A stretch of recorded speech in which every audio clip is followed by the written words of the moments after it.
এই রং তামাশার জীবন যে দেখেন না গাইতেছে।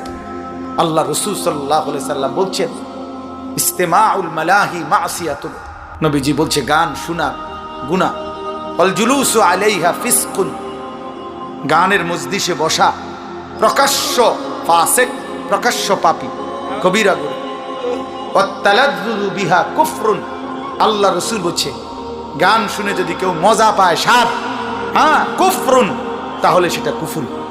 যেখানে গান হয় সেখানে মুনাফিকি খুব দ্রুত গতিতে এরকম দ্রুত তৈরি হইতে থাকে। ফরমানি, নিঃসন্দেহে না ফরমানি, নিঃসন্দেহে না ফরমানি, কোনো সন্দেহ নেই। এজন্য নওজোয়ান তোমাদেরকে মোবারকবাদ, গানের আড্ডা ছেড়ে কোরআনের আড্ডায় আসছো, কোরআনের কথায় আসছো। আমি দোয়া করি তোমরা যে কয়টা ছেলে আসছো, আল্লাহ তোমাদেরকে আগামী দিনের ইসলামের জন্য কবুল করেন। ইনশাআল্লাহ তোমরা পারবা, হাল ছাইরো না।